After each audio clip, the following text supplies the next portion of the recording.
तो कल से भारत के मिशन सूर्य की शुरुआत होने जा रही है और इस मिशन पर भारत के साथ साथ पूरी दुनिया की निगाहें हैं। वैज्ञानिकों ने मिशन के लिए तैयारी पूरी कर ली है, साथ ही इसके लिए रिहर्सल भी की जा चुकी है। अब कल सुबह उस वक्त का बस इंतजार है जब इसरो इस मिशन को लॉन्च करेगा। तो दो तस्वीरें आपके सामने हैं। जैसा इसके पहले भी हमने आपको बताया कि इसरो की तरफ से ये तस्वीरें जारी की गई हैं, जो कि ये बताती हैं कि तैयारी अब पूरी कर ली गई है और अब बस इंतजार कल सुबह का है। यही कहा गया कि 11:50 पर ही इस मिशन को लॉन्च कर दिया जाएगा।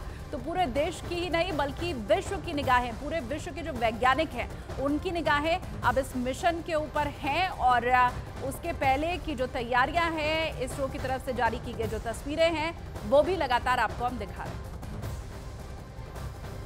तो भारत के पहले सोलर मिशन आदित्य L1 का काउंटडाउन शुरू हो गया है। स्पेस इंडिया के योगेश कुमार जोशी ने बताया कि यह मिशन सूरज को पढ़ने का मिशन है। आदित्य मिशन जो शुरू में केवल धरती के आसपास घूमकर सूरज को स्टडी करने वाला था, किंतु इसरो ने सोचा कि ठीक है, इफ वी हैव टेक्नोलॉजी, हमें थोड़ा आगे जाना चाहिए और बेस्ट पॉइंट से सूरज को ऑब्जर्व करना चाहिए। इस केस में मिशन का नाम बदला गया, आदित्य साथ में जोड़ा गया L1 और L1 का मतलब है ऐसा पॉइंट जहां से सूरज को ऑब्जर्व किया जाएगा। ठीक है, तो दर्शकों के लिए हमारे पास तस्वीरें भी हैं। ये एक तस्वीर नजर आ रही है, आदित्य L1 मिशन की तस्वीर है। L1 क्यों और क्या है, अगर आप समझा पाए तो मैम L1, जैसे L जो शब्द है वो लैग्रैंज पॉइंट के लिए बोला जाता है। तो अगर मैं बात करता हूं सूर्य और धरती, इन दोनों के बीच में कोई ऐसा पॉइंट जहां पे ग्रेविटी दोनों बॉडीज की एकदम बैलेंस हो जाए, हमारा स्पेसक्राफ्ट मिनिमम फ्यूल के साथ एक स्टेबल ऑर्बिट में रह पाए और बिना किसी रुकावट के, बिना कोई चीज सामने आए, आराम से सूरज को देख सके, वो पॉइंट है आपका L1। तो आप देखेंगे सूर्य एकदम बीच में है, ये धरती का ऑर्बिट है जिसमें आपकी धरती घूमती है। इसके साथ इन दोनों के बीच में धरती से करीब 1.5 मिलियन किलोमीटर दूर, लगभग 15 लाख किलोमीटर दूर एक पॉइंट है L1, लैग्रेंज पॉइंट। इस सिस्टम में कुल 5 पॉइंट होते हैं। हमने L1 को चुना है क्योंकि वो बिल्कुल धरती और सूरज के बीच में है और बिना किसी रोक टोक के, बिना कोई चीज बीच में आए, हमें कॉन्टिन्यूअस कवरेज दे सकता है सन का। ठीक है, मतलब किसी भी तरीके के एक्लिप्स की बात करें या कुछ और ऑब्स्टिकल नहीं आएगा अगर हम इस पॉइंट पर रहेंगे। ये तस्वीर जरा अगर आप देखें, बहुत अच्छे से इसमें समझाया गया है कि ये पूरा अर्थ का ऑर्बिट है, यहाँ अर्थ है, यहाँ पर सन है और ये बीच का पॉइंट है, अर्थ और सन के बीच का ऐसा पॉइंट जहां से सीधा सन को ऑब्जर्व किया जा सकता है। लेकिन सन की जब हम बात करते हैं योगेश, तो क्या किस तरीके का है सन, कैसा है? जैसे हम देखते हैं एक ऑरेंज कलर का गोला जो हमें नजर आता है, वैसा शांत है? तो मैम सूरज की हम बात करते हैं, पहले हम शुरुआत करते हैं पुराने समय से, जब हम सूरज को भगवान की तरह पूजा करते थे।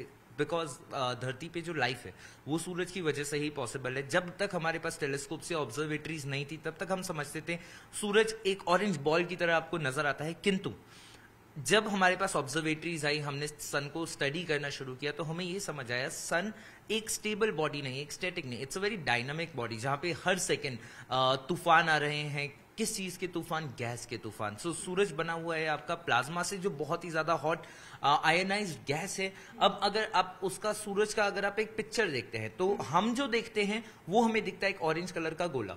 लेकिन आप अगर सूरज के बिल्कुल पास जाते हैं तो आपको समझ आएगा कि वहां पे हर सेकेंड मिलियंस ऑफ फ्यूजन हो रहा है, टेम्परेचर बहुत ज्यादा है, मैग्नेटिक फील्ड इधर उधर जा रही है और उसका जो प्लाज्मा है वो एक पॉइंट से दूसरे पॉइंट तक कॉन्टिन्यूसली मूव कर रहा है। हर सेकंड में वहां से लाखों पार्टिकल इजेक्ट हो रहे हैं। और इसरो ने मिशन सूर्य की उल्टी गिनती शुरू कर दी है। इसरो ने मिशन को लॉन्च करने की तैयारियां भी पूरी कर ली हैं। चलिए इस मिशन के बारे में आपको कुछ जानकारी देते हैं, बताते हैं आपको। देखिए, सबसे पहले तो ये जो मिशन सूर्य है उसे कैसे लॉन्च किया जाएगा वो सबसे पहले हम समझते हैं। लॉन्चिंग में PSLV XL रॉकेट का इस्तेमाल इसमें किया गया है। इसके अलावा कल सुबह 11:50 पर श्रीहरिकोटा स्पेस स्टेशन से इसकी लॉन्चिंग कर दी जाएगी। उस वक्त का हर किसी को इंतजार है। धरती और सूरज के बीच महज 1% की ही दूरी यह तय करेगा।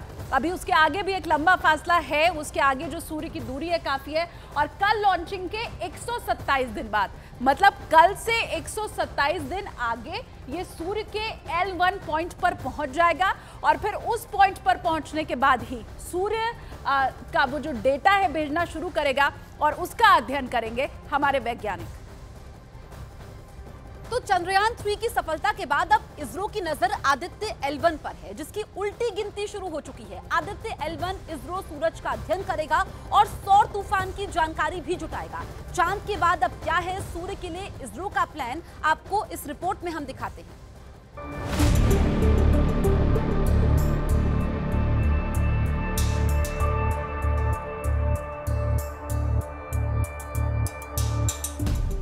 भारत का मेगा अभियान मिशन सूर्ययान।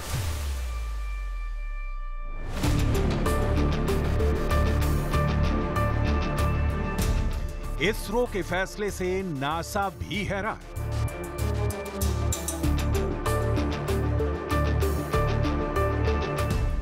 बस थोड़ा इंतजार, इसरो का सूर्य नमस्कार। चंद्रयान 3 की चंद्रमा पर कामयाब लैंडिंग के बाद इसरो अब सूर्य के अध्ययन के लिए मिशन आदित्य L1 लॉन्च के लिए तैयार है।